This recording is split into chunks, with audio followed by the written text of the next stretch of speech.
Queridos irmãos internautas que nos acompanham na noite de hoje, que o amor do Cristo nos ampare e nos acolha neste instante em que mais uma vez estamos a refletir sobre as suas lições, sobre o seu Evangelho. Mais um dezembro em nossas vidas. E assim como todos que aqui estavam a acompanhar a belíssima apresentação do coral, em que nos sentimos todos embriagados, na melhor embriaguez que podemos ter, que é aquela que nos oferta um patamar novo de percepção da vida, que é exatamente aquela que nos conecta com o divino. Quando esta musicalidade evoca o melhor em nós, quando as harmonias celestiais se integram dentro de nós mesmos, nós sentimos o verdadeiro sentido da vida. A nossa vida, em última instância, é vibrar na sintonia do divino, vibrar na sintonia de Deus. Eis porque, quando adentramos a este momento todo especial da vida humana, porque a despeito de tudo que vivenciamos, crises econômicas, o recrudescimento de aspectos que pensávamos ter já superados, preconceitos, condições em que nos vemos divididos em sociedades, agressões verbais que se estabelecem no cotidiano da vida e estamos a acompanhar, situações outras mais gravosas, quando vemos países em conflitos, as guerras ainda permanecem, mesmo 2000 anos depois de apresentados a nós mesmos em outras existências, esta sinfonia do amor extraordinária, que é a experiência do Cristo entre nós. E a despeito de tudo isso, adentramos o mês de dezembro e somos como que contaminados. Porque todos haverão de dizer, algo de estranho acontece nesse mês. Existe uma musicalidade que vem com o vento, a sombra me chega de uma forma muito mais carinhosa. Nós temos uma percepção do calor, e olha que está fazendo um calor tremendo em nossa Campina Grande, mas sentimos um calor diferente.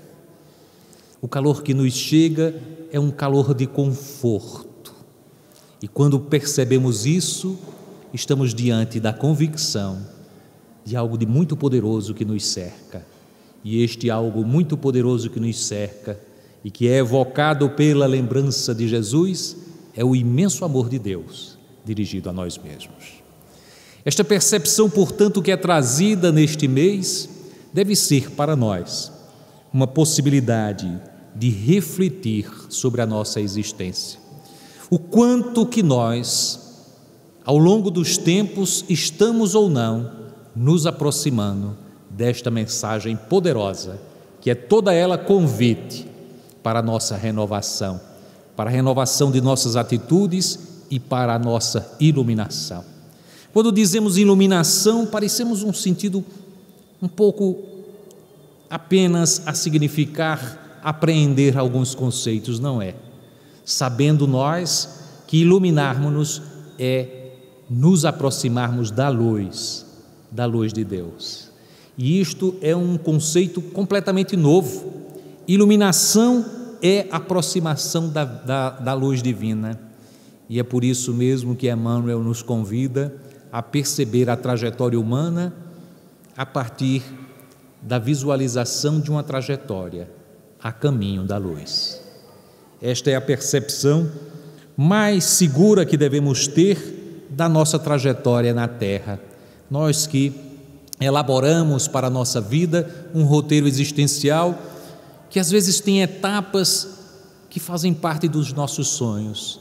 A etapa da consumação de um objetivo, seja ele acadêmico, na conclusão dos nossos cursos, na realização do grande encontro do amor, na construção de uma família, na realização do sonho de ter filhos, de ver os filhos em sua trajetória de aprendizados, de ter a oportunidade, quem sabe, de vê-los amadurecidos e, em sendo amadurecidos espiritualmente, sendo eles capazes de frutificar o amor, que é a fonte de sua própria existência. Tudo isso faz parte da nossa trajetória existencial, mas não é efetivamente essa trajetória que deveremos refletir para os dias atuais. O dezembro é uma oportunidade única. E veja que temos duas datas extraordinárias. A data do 25 de dezembro, em que celebramos o nascimento de Jesus e, portanto, é momento de refletir sobre o quanto Jesus é para nós verdadeiramente o orientador das nossas ações. E depois, um momento que pela cultura, pela tradição, por aquilo que vivenciamos ano após ano, representa um momento de refletir e reposicionar a vida, porque, a despeito de todo dia ser um renascer, colocamos todas as expectativas no 1º de janeiro como um momento de renascimento de nossas esperanças, do nosso agir, da forma como direcionamos a nossa vida. E, portanto, são datas simbólicas. Mas diz Emmanuel que há algo de fascinante no fato de termos a antecipar esse instante de renovação que entendemos ser o 1º de janeiro, naquele momento extraordinário do Natal. Que o Natal anteceda o Ano Novo, porque para termos a possibilidade verdadeira de renovação das nossas vidas, que são evocadas no 1º de janeiro, primeiro é necessário o encontro com Jesus. E se nos encontrarmos bem com Jesus no 25 de dezembro, haveremos de nos encontrar bem conosco mesmo no 1º de janeiro e reposicionarmos as nossas vidas. Então há algo de extraordinário que haja essa antecipação no calendário do Natal frente ao Ano Novo. Jesus transcende, como diz Joana, tudo quanto a humanidade jamais conheceu e estudou. E como estudamos Jesus? Temos sede imensa dos seus ensinos, porque quando nos aproximamos da sua palavra e dos seus exemplos, somos como tomados de uma ânsia de nos aproximarmos de Jesus. Mas ao longo dos tempos, ao longo das encarnações, nos aproximamos de Jesus de diversas formas.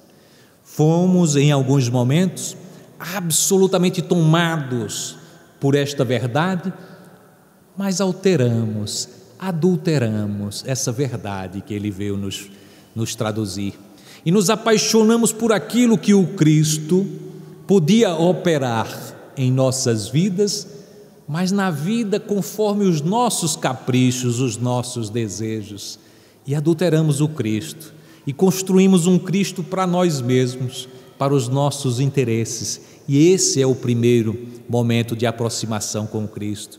Fizemos isso em outros momentos, em outras existências. Nos dizíamos cristãos, mas éramos os cristãos do interesse, sequiosos de fazer com que o Cristo viesse a curar as nossas dores, mas incapazes de adentrar no reino de responsabilidades que Ele nos convocava a vivenciar. Mas o Cristo, Ele, o maior entre todos que aqui estiveram, o Espírito iluminado que presidiu a construção do nosso orbe terrestre, Ele veio até nós há 2000 anos. Se consideramos que vivemos hoje numa sociedade ainda atrasada, imaginemos, há 2000 anos.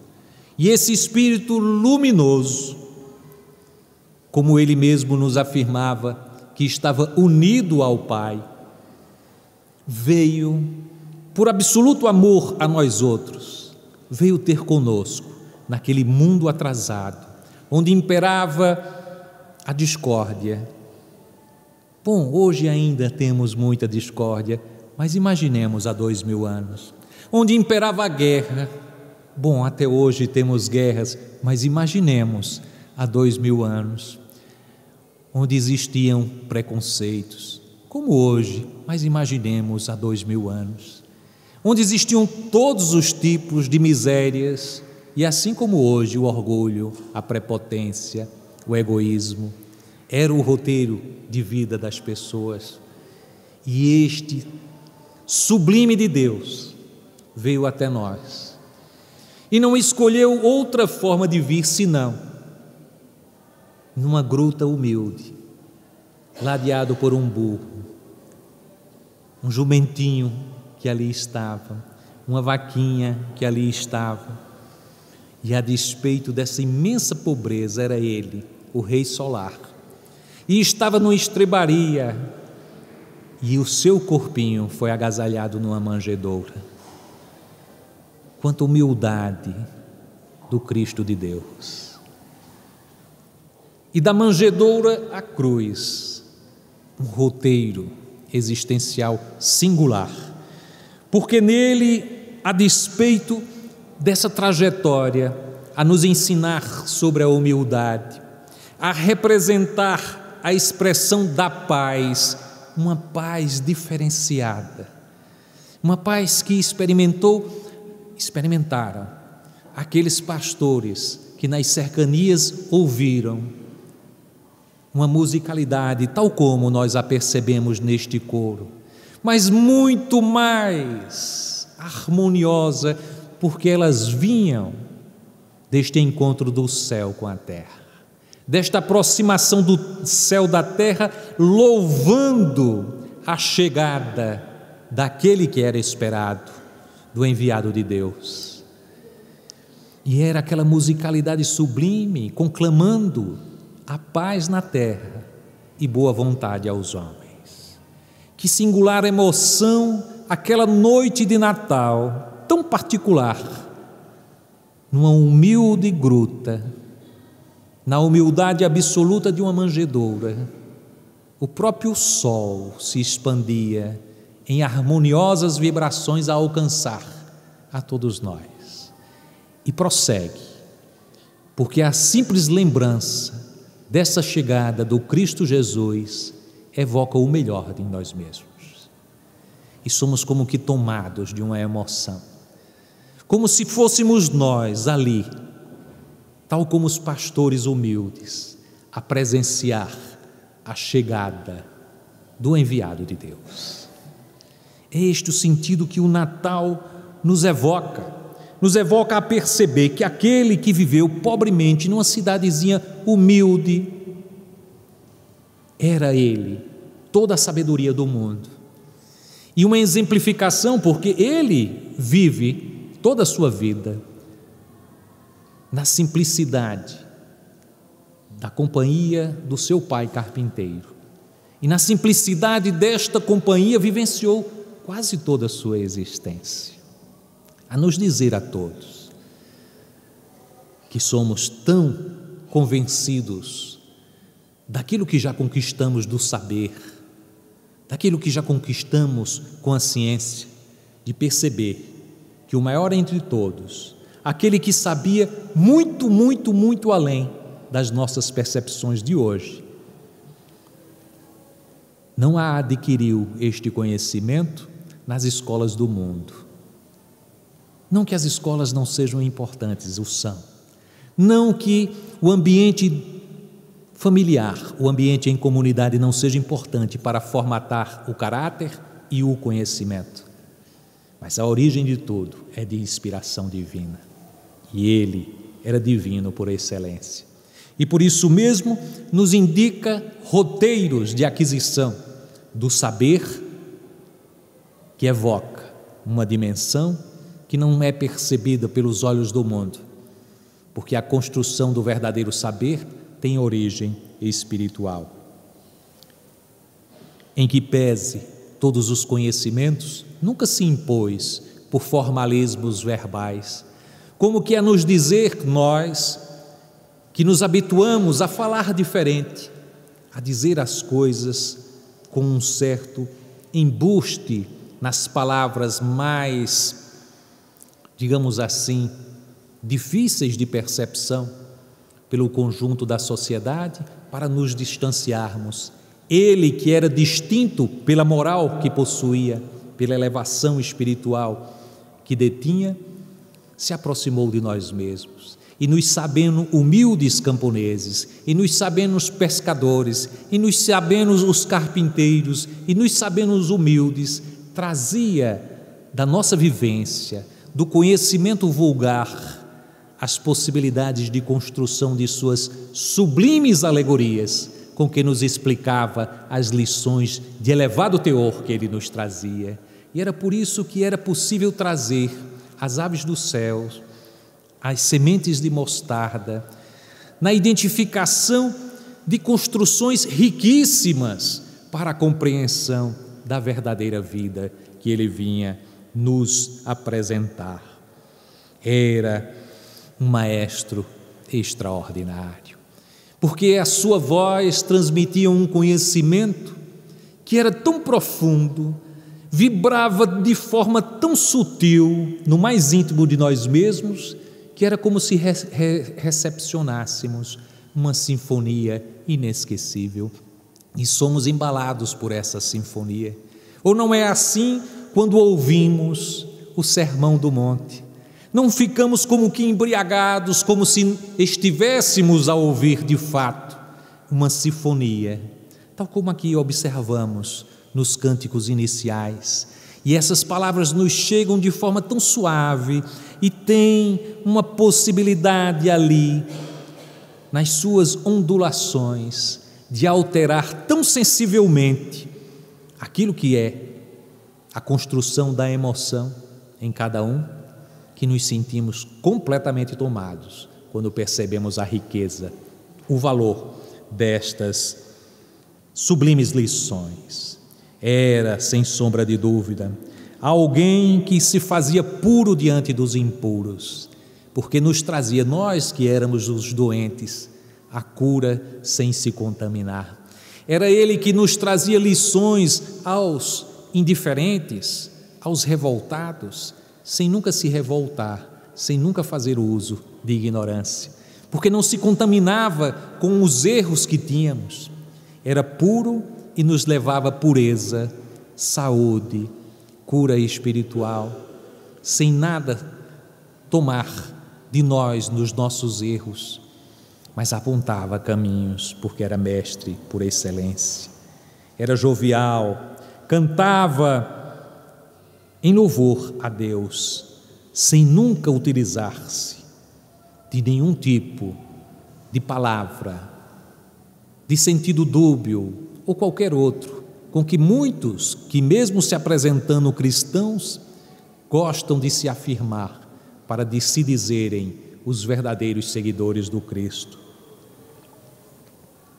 Foi aquele que ergueu os que estavam caídos, mas nunca nele se registrou qualquer maledicência àqueles outros que causaram a ruína dos que estavam caídos. Foi capaz de socorrer todos os infelizes, sem nunca malsinar, sem nunca apontar o dedo para aqueles que produziam a infelicidade.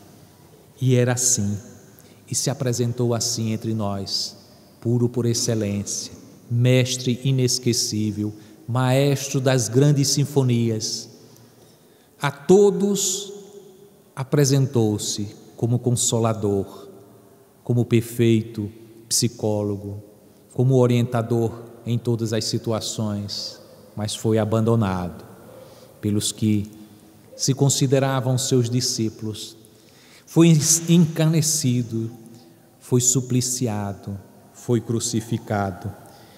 E a despeito de tudo isso, na hora suprema, em favor de nós mesmos, orou ao Pai, pedindo perdão por nossos erros, porque éramos ignorantes, não sabíamos o que estávamos a fazer. 2000 anos se passaram, éramos nós, aqueles que o supliciaram, mesmo que não estivéssemos lá, na vibração com que reagimos às suas palavras, ao seu ensino, ao seu exemplo, ao seu evangelho ao longo dos tempos. Nos associamos àqueles que o supliciaram, àqueles que o julgaram, àqueles que o crucificaram. E temos a oportunidade de rever os nossos erros. E neste Natal, tomados de emoção, dizermos: Senhor, estou de volta ao espaço em que me trouxeste para o aprendizado. E quero crer que este Natal, mais do que a celebração da tua vinda à Terra, naqueles 2000 anos que dividiram o mundo, eu possa, neste instante, Senhor, te dizer: renovado estou. Porque ao te ouvir, ao ouvir as tuas palavras, Senhor, vejo nelas o roteiro para a minha elevação espiritual.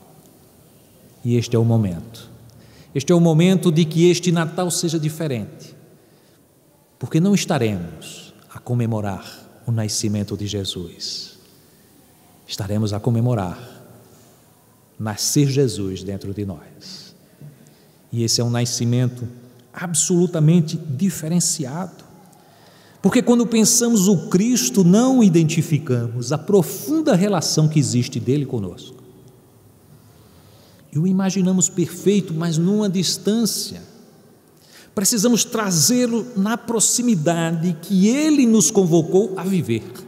Ele em nós.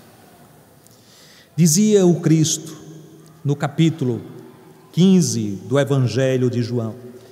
Estamos aí nos reportando a uma situação especial, porque, vejamos, os relatos trazidos a partir do capítulo 13 do Evangelho de João, que se estende até o capítulo 17, é a ocasião da ceia, daquela última ceia em que ele, reunido com os discípulos, haveria de trazer lições extraordinárias. E nos lembramos daquelas situações em que ele lava os pés dos discípulos, na lição primeira da humildade que devemos ter como essencial para nos aproximarmos dele.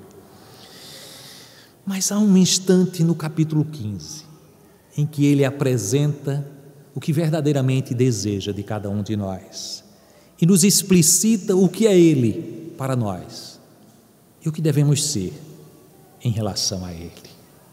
Diz o Cristo: eu sou a videira verdadeira e meu Pai é o agricultor, e todo ramo em mim não dando fruto, ele o tira, e todo o que produz fruto, purifica-o para que produza mais fruto. Vós já estáis purificado por meio do conhecimento que vos revelei. Permanecei em mim e eu em vós. Como o ramo não pode produzir fruto por si mesmo, se não permanecer na videira, assim não podeis vós, se não permaneceis em mim. Eu sou a videira, vós sois os ramos. Quem permanece em mim e eu neles, esse produz muito fruto, porque sem mim não podeis fazer nada. Se alguém não permanece em mim, foi lançado fora como ramo e seca, e esses ramos são ajuntados e jogados ao fogo e queimam. Se permaneceis em mim e minhas palavras permanecerem em vós, pedi o que quiserdes e vos acontecerá. Nisso se glorifica meu Pai, para que produzais muitos frutos e vos torneis meus discípulos. Como o Pai me amou, assim eu vos amei, permanecei em meu amor. Veja que coisa maravilhosa essa construção que o Cristo nos traz. Porque é extraordinário que ele nos fala de uma unificação com ele. Todo o propósito da vida humana é buscar unificar-se com o Cristo. E ficamos aí, na contemplação dos nossos sonhos, do mundo, quando temos uma trajetória verdadeira a realizar a trajetória espiritual, e ficamos obcecados com essas pequenas conquistas provisórias, e ficamos a nos torturar pelas pequenas quedas, os pequenos tropeços do caminho, desconhecidos que estamos de tanto amor que nos cerca e de que somos partes da videira. Somos os ramos da videira e não nos enxergamos como os ramos da videira. E o que há de mais significativo é que é Ele próprio a vinha. E isso nos traz uma lição extraordinária, que o Cristo, em se nos apresentando, falando para os espíritos que éramos, porque esse discurso do Cristo, no capítulo 15, em falando com os discípulos, aquela pequena comunidade, falava aos espíritos que eram, cada um deles. Porque o Jesus, a personagem, não era a videira de Pedro, de João, os personagens, mas era a vinha espiritual de que se alimentavam os espíritos que estavam ali como personagens transitórias, em que pese a importância que tinham os apóstolos de Jesus, e dizia: eu e vocês temos a mesma natureza. Olha que coisa magnífica, porque quantos imaginam o Cristo diferente de nós? E a sua exemplificação é clara: nós somos da mesma natureza. Eu sou a vinha e vós são os ramos. Alguém já percebeu a vinha diferenciada dos seus ramos?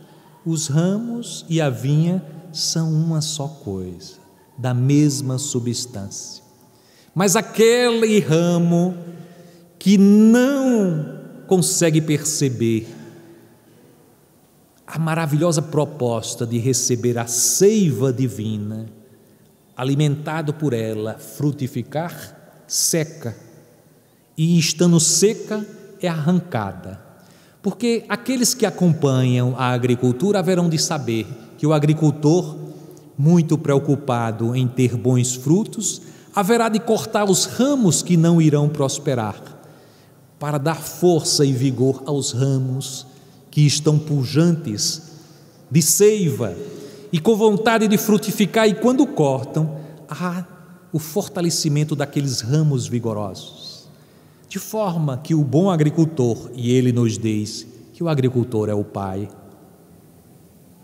haverá de tirar os ramos ressecados e jogar no fogo, não do fogo do inferno, como muitos imaginavam, mas no fogo purificador das reencarnações que haverão de ser realizadas para os renascimentos, até o momento em que nos percebamos unidos ao Cristo, valorizemos essa seiva divina que nos alimenta, para que possamos frutificar. E é assim que é, de forma que no registro do Cristo há este ensino extraordinário. Sempre haverá o momento em que, quando nos unificamos com Ele, recebemos esta seiva divina, frutificamos, e é aí que existe toda a felicidade do céu, toda a felicidade do Pai, porque para isso fomos criados, para receber essa seiva divina e frutificar. E é isso que diz o Cristo. Aí está a glória do Pai, a felicidade do Pai, para que produzais muitos frutos e vos torneis meus discípulos. É o convite a nós outros. Como o Pai me amou, assim eu vos amei. Permanecei em meu amor. Sejamos, pois, os ramos a frutificar, vinculados a essa seiva divina. E ele diz mais adiante, extraordinariamente remodelando aquela lei sublime que representa tudo o que necessitamos para evoluirmos em direção ao Pai. Se executais meus mandamentos, permanecei no meu amor, assim como executei os mandamentos de meu Pai e permaneço no amor dele. E é extraordinário porque vem o Cristo a nos dizer: isso vos disse, para que minha alegria esteja em vós e vossa alegria se plenifique. Este é o meu mandamento, que vos ameis uns aos outros, assim como eu vos amei. Ninguém tem amor maior que este, para que alguém ponha sua alma sobre os seus amigos. Vós sois meus amigos, se fazeis o que vos ordeno. Já não vos chamo servos, porque servo não sabe o que faz o senhor dele. A vós, porém, chamei amigos, porque tudo o que ouvi de meu Pai vos fiz conhecer. Não foram vós que me escolhestes, mas eu vos escolhi e vos pus, para que pudesses produzir frutos e vosso fruto permaneça, a fim de que o Pai vos dê aquilo que lhes pedirdes em meu nome. Isso vos ordeno, que vos ameis uns aos outros. E aqui temos numa passagem a extraordinária convocação para que sejamos alegres. Existem tantos que se aproximam do Cristo e transformam-se com um rosto todo compungido, como se ser sério, vinculado às leis divinas, nos destituísse da condição de alegria, quando é exatamente o contrário. Precisamos ser alegres como Cristo era, porque é Ele mesmo a nos dizer que a sua alegria deveria estar em nós e que em nós esta alegria se plenifique. É a convocação. Sejamos alegres no Cristo e mais ainda, que esta alegria seja manifestada em muito amar uns aos outros, e de uma forma extraordinária, porque já havia sido dito por ele, na simplicidade de resumir todas as leis, porque nós rebuscamos as leis divinas, ficamos criando códigos e códigos e códigos, quando na realidade todas as leis poderiam ser resumidas, como ele nos ensinou, em apenas duas: amar a Deus sobre todas as coisas e ao próximo como a si mesmo. Mas ao dizer isso, ele nos entendia ainda incapazes de perceber o alcance do amor em si mesmo, porque muitos de nós não somos capazes de nos amarmos na inteireza com que ele nos convocava a amar, e portanto, se amarmos ao próximo como amamos a nós mesmos, estamos perdidos. Quer dizer, o outro estará perdido, porque somos também incapazes de nos amar em intensidade. Mas aí o Cristo nos traduz de uma forma extraordinária que para sermos verdadeiramente discípulos haveríamos de amar ao próximo. E a convocação é para essa reunião daqueles que se dizem cristãos, para que se amem uns aos outros como Ele nos amou e nos ama. E aí é uma convocação extraordinária, porque é um amor numa dimensão que apenas ainda estamos começando a experimentar, mas é uma convocação. Deveremos amar uns aos outros como Ele nos amou e, portanto, registrar estas lições para podermos ter a capacidade de vivenciá-las e, em vivenciando as lições do Cristo, podermos amar como Ele nos amou. Mas mais do que tudo, nos colocando na condição de nos apresentarmos amando os amigos, podermos nos doar, entendendo que todo amor provém de Deus. Quando amamos o outro, nada mais fazemos do que doar o dom divino do amor em nós. É uma percepção rica que o Cristo nos traz. Mas Ele nos diz outra coisa. Ele nos diz, aqueles que se dizem agora discípulos de Jesus, que não os trata como servos, mas como amigos. Na compreensão que eles tinham daquela sociedade escravocrata de que os servos fazem o que o Senhor lhe pede, mas não conhece, de fato, aquilo que lhe é pedido pelo Senhor, mas ele diz que aqueles que já o sabem efetivamente o que faz o Senhor dele é considerado amigos, porque ele transmitiu para os discípulos tudo aquilo que eles podiam naquela oportunidade saber e portanto foi transmitido para eles. E há uma ideia extraordinária, que é a ideia da escolha, porque ao longo dos tempos nós escolhemos o Cristo, dizemos: eu escolhi seguir ao Cristo, mas nós escolhemos um determinado Cristo, e às vezes nos colocamos em condição de dizer: eu sou discípulo do Cristo, sem ainda ter nem condição de ser discípulo, como falávamos na palestra anterior, porque temos essa ideia: escolhi o Cristo, portanto sou discípulo do Cristo. Mas ele nos diz que é ele que nos escolhe, não no sentido de priorizar, é que ele sabe se nós já temos condições de ser discípulo. Ser discípulo não é uma condição para qualquer um, somos no máximo candidatos ao aprendizado do discipulado, mas ser discípulo, e ele o sabe e nos explicou, é aquele que faz da sua vida exemplificando as lições do Cristo Jesus. E aí devemos entender que não estamos ainda gabaritados a nos dizermos discípulos, e portanto não somos nós que nos escolhemos para a condição de discípulo, é ele que sabe exatamente se temos a condição de sermos discípulos. Mas ele nos diz de forma extraordinária, porque em que pese toda blandice da sua fala, nos apresentando um roteiro para a libertação de nós mesmos, ele nos diz com absoluta amorosidade, sabendo das nossas deficiências, mas diz: eu vos ordeno, isso eu vos ordeno, porque já havia dito: queres a condição de amigos, de discípulos, havereis de ser meus amigos se fizerem o que eu vos ordeno. E aí ficamos assim, numa condição, porque somos ao longo dos tempos refratários da ideia de que alguém nos ordene. Nós priorizamos muito a ideia da liberdade. Ao longo do tempo, a ideia da liberdade tem sido algo extraordinário para a nossa vida. Quando alguém diz: faça conforme a minha vontade, temos uma ideia de dizer: mas não é bem assim, me convide para eu ir, porque somos assim orgulhosos de nós mesmos.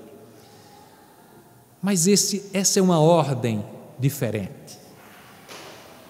Ele diz que só serão discípulos e chamados amigos verdadeiramente, não servos, aqueles que fizerem o que ele ordena. E tudo que ele ordena é só uma coisa: que vos ameis uns aos outros. E é uma ordem extraordinária. E aí dizemos: isso é fácil. Mentira, faz 2000 anos que nós não obedecemos ao Cristo e por isso estamos aqui. Faz 2000 anos que temos dificuldades imensas de responder a esse chamado. Mas eu sei amar egoisticamente, possessivamente, amando aqueles que dizem que somos bons, que somos maravilhosos, que somos bonitos, e temos profunda dificuldade de amar quem nos critica. Temos uma profunda dificuldade de nos amar quem fala mal da gente. E realmente eu tenho dificuldade de falar de quem fala mal da gente. Temos dificuldade de falar com os intransigentes, de amar quem é intransigente. Temos dificuldade de amar, ou não temos, aos nossos inimigos. E enquanto tivermos essas dificuldades, não estamos atendendo ao chamado de Jesus. Mas permanece o convite: lhes chamarei de amigos, se fizeres conforme eu vos ordenei. E aí não tem possibilidade de ajuste, é ordenar mesmo. A capacidade de amar é a condição básica para que nos façamos amigos. Diz o apóstolo Emmanuel na mensagem Algo a Mais no Natal: em agradecendo tudo recebido pelo Cristo, que o Cristo Jesus nos oferta.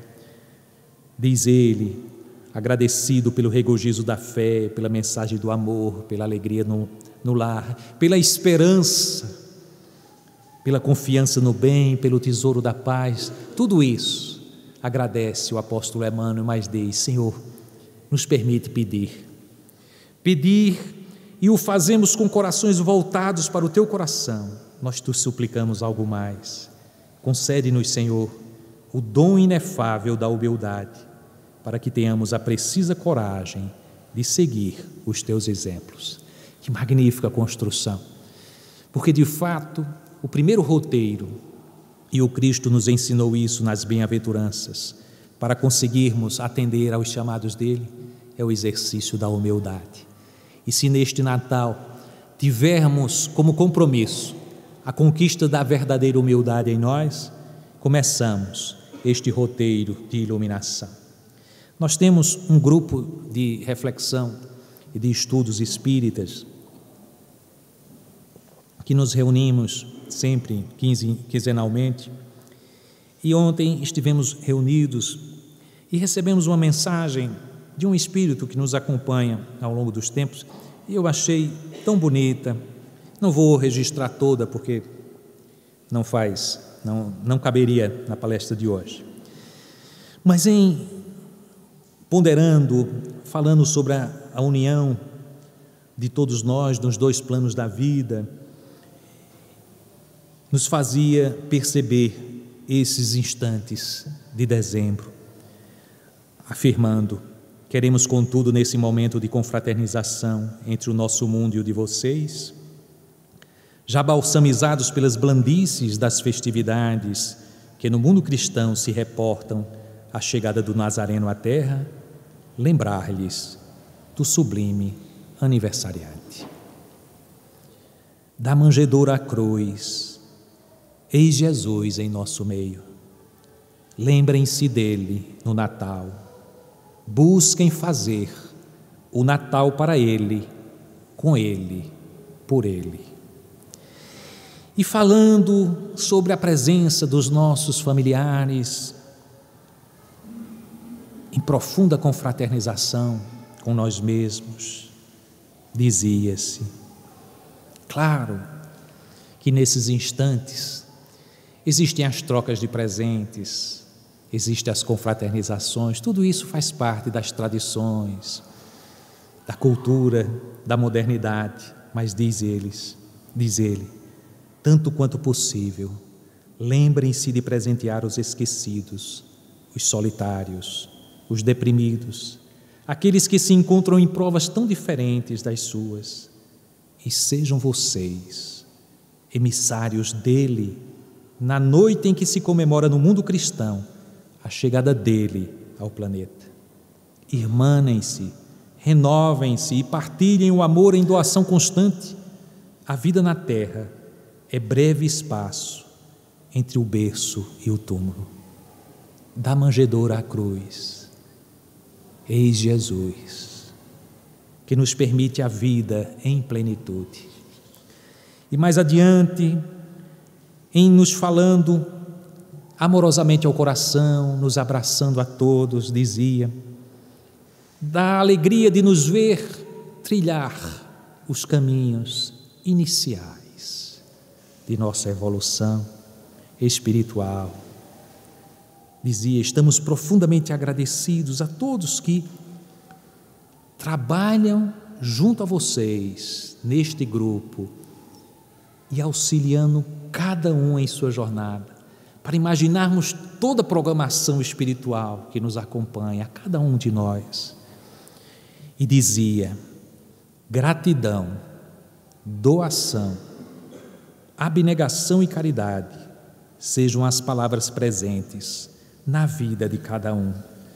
E que neste Natal nós tenhamos que trazer para a nossa vida a experiência da gratidão, observarmos tudo o que nos cerca, porque muitas vezes somos tão rigorosos, temos parentes, temos amigos que nos cercam a vida de bênçãos, de orientações, de ajuda, e no primeiro momento em que transmitem algum tipo de violência verbal, alguma agressividade que seja, já somos tomados de uma raiva, de um rancor, e não somos capazes de agradecer a tudo que fizeram em todos os instantes. São assim com os nossos pais, com os nossos irmãos, com aqueles com quem estabelecemos laços, e casamentos são absolutamente rompidos, compromissos, por tão pouco, porque somos rigorosos. Quem sabe a gratidão não alimentasse muito em nós impossibilidades de nos afeiçoarmos a esta mensagem poderosa do Evangelho e de nos sintonizarmos com a mensagem do Cristo. Gratidão. Doação, portanto, diz Emmanuel, dar na essência significa abrir caminhos, fundamentar oportunidades, multiplicar relações. Poderíamos falar aqui certamente de Francisco de Assis em toda a sua doação. Deixaremos para uma outra oportunidade, porque eu queria trazer o exemplo da abnegação, porque talvez nos oriente melhor nestes idos de dezembro. Estamos nos referindo a uma mensagem de Meimei que conta que um homem desejando aprender como construir o reino de Deus, pediu ao Senhor o discernimento para compreender os propósitos divinos.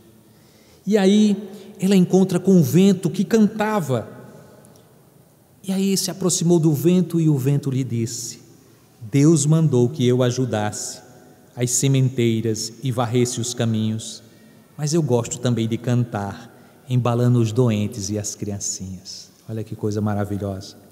Depois ele surpreende a flor que estava trazendo um perfume, e aí a flor lhe contou: minha missão é preparar o fruto, entretanto produzo também o aroma que perfuma até mesmo os lugares mais impuros. E depois ele vai e encontra com a árvore que protegia um poço d'água cheio de rãs, e a árvore lhe falou: confiou-me o Senhor a tarefa de auxiliar o homem, contudo, creio que devo amparar igualmente as fontes, os pássaros e os animais. E mais adiante o homem encontrou o barro, uma cerâmica, acariciou o barro e o barro lhe disse: meu trabalho é o de garantir o solo firme, mas obedeça ao oleiro e procuro ajudar na residência do homem, dando a forma a tijolos, telhas e vasos. E aí, regressando ao lar, o homem compreendeu que para servir na edificação do reino de Deus é preciso ajudar os outros, sempre mais, e realizar cada dia algo mais do que seja justo fazer. É por isso que Jesus nos disse: somos servos inúteis, porque fizemos somente o que devíamos fazer. E nós achamos que fazemos muita coisa quando fazemos aquilo que é o nosso dever. E diz Emmanuel: onde a obrigação termina, começa a abnegação. Então, que possamos neste Natal, em nos aproximando de Jesus, fazer algo a mais, com abnegação, com gratidão, com espírito de doação, vivenciando a verdadeira caridade.